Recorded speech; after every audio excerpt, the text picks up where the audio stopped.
नमस्कार, plasma science academy में आप सभी का स्वागत है। आज कक्षा 12 की कृषि जीव विज्ञान की क्लासें शुरू करने जा रहे हैं। सबसे पहले इसमें अध्याय 12 का अध्ययन करेंगे, मधुमक्खी पालन व कृषि में उसका महत्व। बच्चों, ये मधुमक्खी की बात करें, हम बचपन से मधुमक्खी के बारे में खूब पढ़ते आ रहे हैं, सुनते आ रहे हैं। ये एक विश्वव्यापी प्राणी है।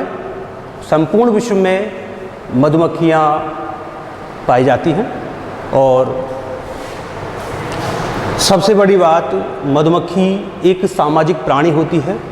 सामाजिक प्राणी से अभिप्राय होता है कि मधुमक्खियाँ अकेले कभी नहीं मिलती, एक समूह या झुंड के रूप में पाई जाती हैं और उस समूह के अंदर मिलने वाली सभी मधुमक्खियाँ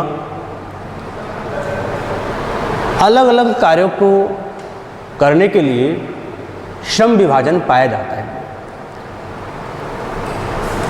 अगली बात करें कि मधुमक्खियों का हम मुख्य रूप से क्या काम में लेते हैं, तो शहद प्राप्त करने के लिए मधुमक्खियों का पालन किया जाता है और उससे मोम भी प्राप्त किया जाता है। ऐसी कौन कौन सी जातियां हैं जिनका हम इस उपयोग के या शहद प्राप्त करने के लिए उपयोग करते हैं, तो ये कुछ जातियां दे रखी हैं। सारंग मधुमक्खी, जिसका वैज्ञानिक नाम एपिस डॉर्सेटा। भंवर मधुमक्खी, वैज्ञानिक नाम एपिस इंडिका, एपिस इंडिका। छोटी मधुमक्खी, जिसका वैज्ञानिक नाम एपिस फ्लोरा। डंपर मधुमक्खी, जिसका वैज्ञानिक नाम एपिस मेलिपोना, मेलिपोना। यूरोपियन मधुमक्खी और इसका नाम है एपिस मेलिफेरा। तो आमतौर पर हम ये 5 प्रकार की मधुमक्खियों का उपयोग करते हैं। वापस देखें एक बार, सारंग मधुमक्खी एपिस डॉर्सेटा, भंवर मधुमक्खी एपिस इंडिका, छोटी मधुमक्खी एपिस फ्लोरा, डंपर मधुमक्खी एपिस मेलिपोना, यूरोपियन मधुमक्खी एपिस मेलिफेरा।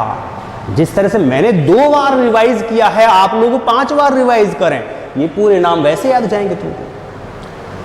सारंग मधुमक्खी की बात करें, ये देशांतर स्वभाव वाली होती है, मतलब एक स्थान पर टिकने का काम नहीं होता, ये समय के अनुसार आवागमन करती रहती है। इसीलिए इनसे अधिक मात्रा में शहद प्राप्त नहीं किया जा सकता और इसीलिए इनको शहद प्राप्त करने के लिए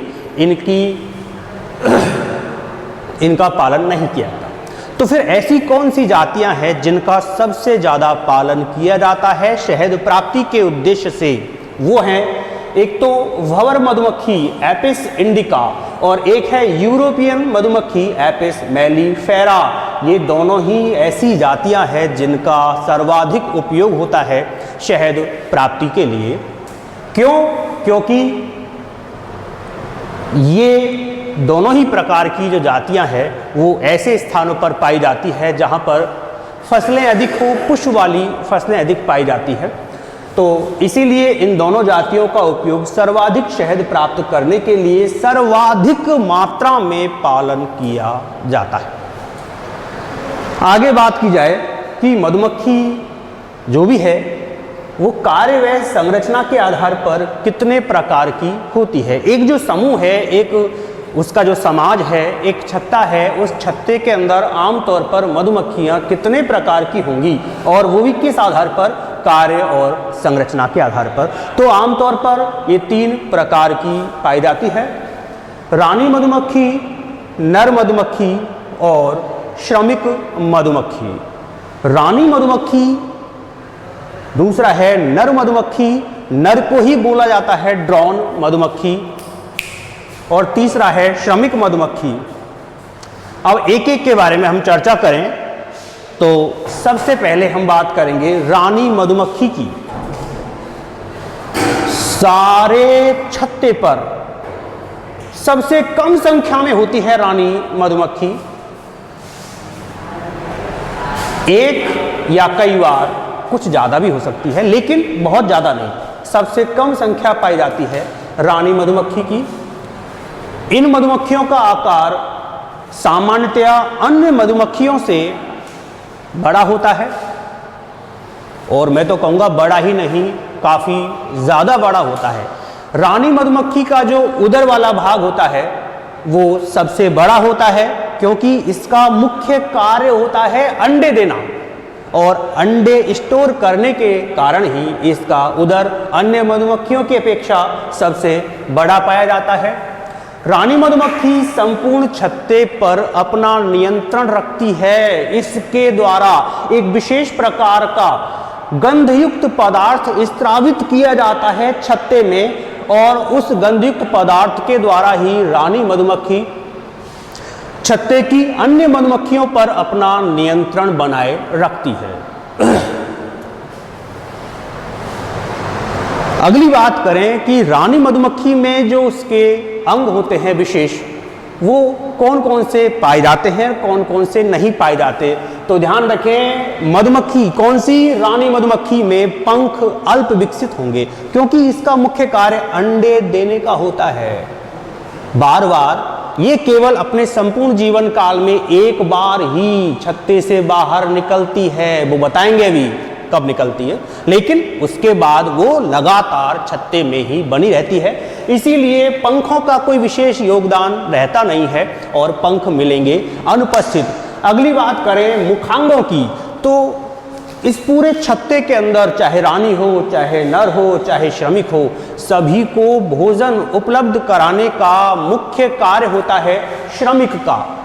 अब जब श्रमिक का मुख्य कार्य है भोजन उपलब्ध कराने का, इसीलिए रानी मधुमक्खी में कोई विशेष प्रकार के मुखांग नहीं मिलते, और जो मिलते हैं वो अल्प विकसित होते हैं।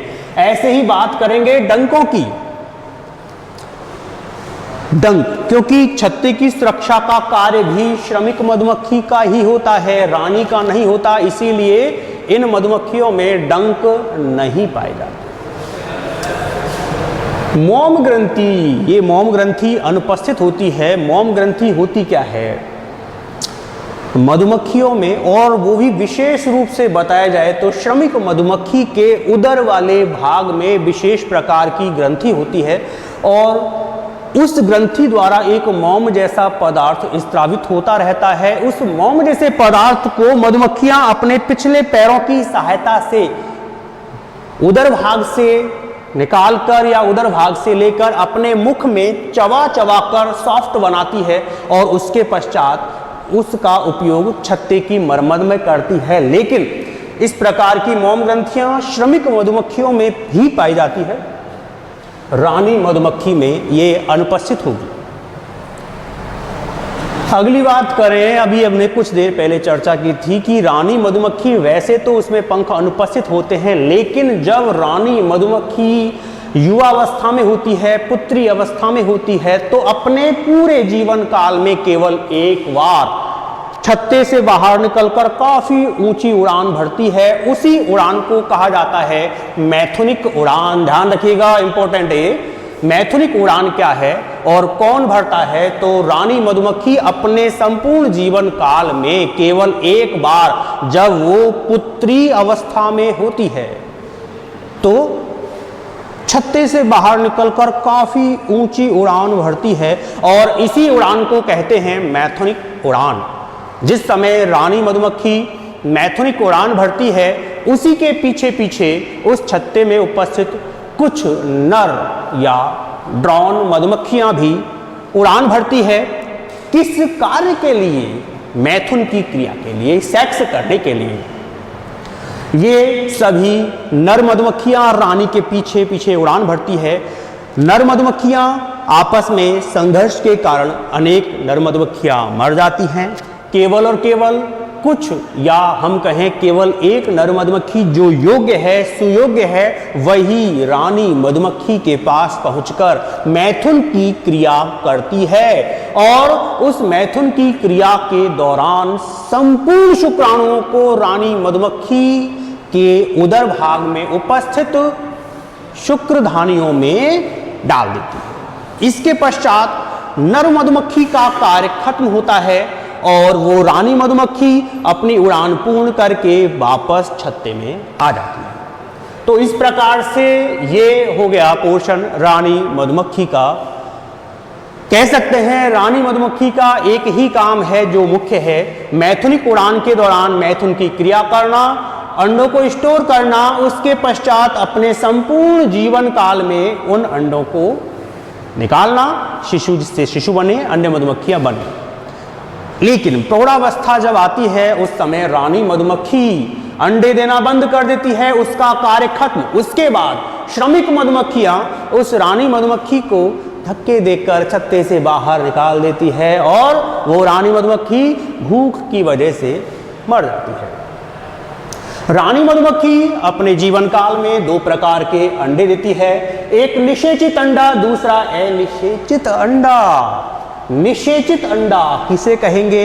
ऐसा अंडा जिससे शुक्राणु ने संयोग कर लिया, निषेचित अंडा। ऐसा अंडा जिससे शुक्राणु ने निषेचन या शुक्राणु ने संयोग नहीं किया, वो अनिषेचित अंडा। 2 प्रकार के अंडे देगी रानी। कौन कौन से? एक निषेचित अंडा और दूसरा अनिषेचित अंडा। निषेचित अंडा जो होगा वो आमतौर पर 2 प्रकार के कक्ष, ये सर्वविदित है कि मधुमक्खी के छत्ते में छोटे छोटे कक्ष पाए जाते हैं और वो 3 प्रकार के होते हैं, रानी कक्ष, श्रमिक कक्ष और नर कक्ष। तो जो निषेचित अंडे होते हैं वो या तो दिए जाएंगे रानी कक्ष में या दिए जाएंगे श्रमिक कक्ष में, कभी भी नर कक्ष में नहीं दिए जाएंगे। यदि अंडों को रानी कक्ष में दिया गया है तो इन अंडों से बनने वाले लार्वाओं को एक विशेष प्रकार का भोजन दिया जाता है और वो भोजन होता है रॉयल जेली। उसका नाम क्या है? Royal jelly. केवल कब मिलेगा? जब अंडा कहाँ दिया गया है? रानी कक्ष में।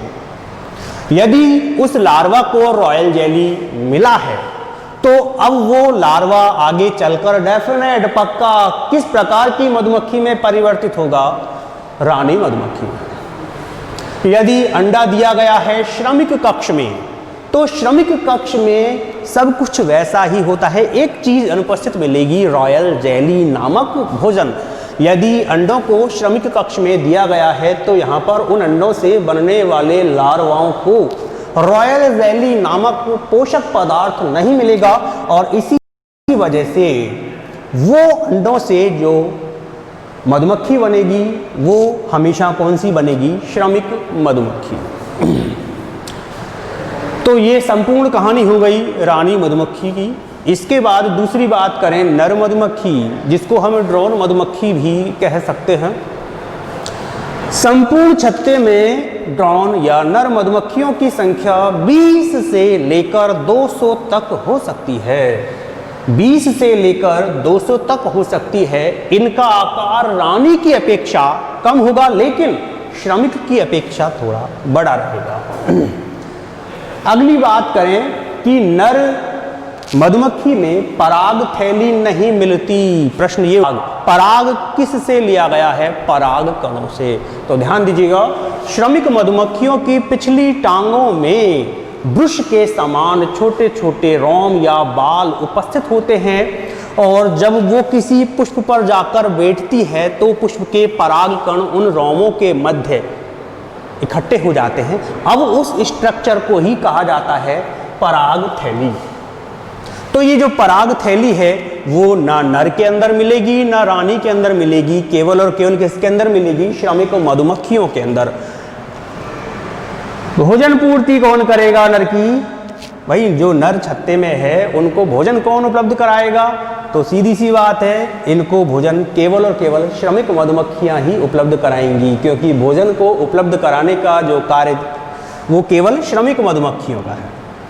कार्य की बात करें नर का, कार्य क्या होगा? तो बच्चों रानी का कार्य देख लिया आपने, लगातार अंडे देना। नर का कार्य क्या देखा?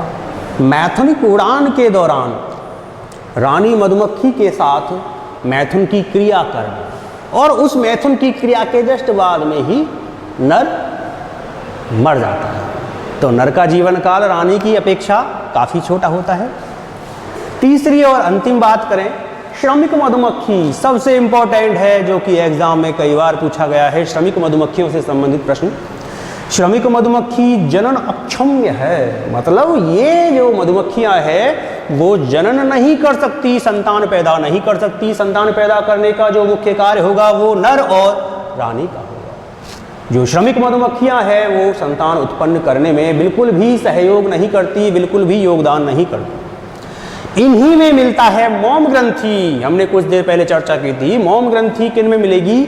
ना रानी में मिलेगी ना नर में मिलेगी, तो मिलेगी किसमें? श्रमिक मधुमक्खियों में। जो श्रमिक मधुमक्खियां होती हैं उनके उदर भाग में एक विशेष प्रकार की ग्रंथियां होती हैं, उस ग्रंथि को कहते हैं मोम ग्रंथि। उस मोम ग्रंथि से एक पदार्थ स्रावित होता है, उसको श्रमिक मधुमक्खी अपने पैरों की सहायता से लेकर के अपने मुख में चबाती है, जिससे कि वो सॉफ्ट होता है, और उस सॉफ्ट हुए मोम का उपयोग करती है छत्ते की मरम्मत के कार्य में। श्रमिक मधुमक्खियों में मुखांग चाटने और चबाने वाले होते हैं, मतलब कह सकते हैं सुविकसित होते हैं। पराग थैलियां पाई जाती हैं। पराग थैली की अभी कुछ देर पहले चर्चा की थी। और ध्यान, जो श्रमिक मधुमक्खी होती है वो पूरे छत्ते में शहद का निर्माण करती है। जब शुरुआत में शहद होता है वो पतला होता है, छत्ते में किस प्रकार से टिकेगा? तो श्रमिक मधुमक्खी छत्ते से बाहर निकलकर काफ़ी तेजी से अपने पंखों को फड़फड़ाती है, और उसके पंखों के फड़फड़ाने के कारण ही ये शहद कुछ गाढ़ा हो जाता है, छत्ते के कक्षों में से नहीं निकलता। तो आज की कक्षा में हमने इतना देखा। अगली कक्षा में हम इसी चैप्टर में और आगे की कथा सुनाएंगे। धन्यवाद।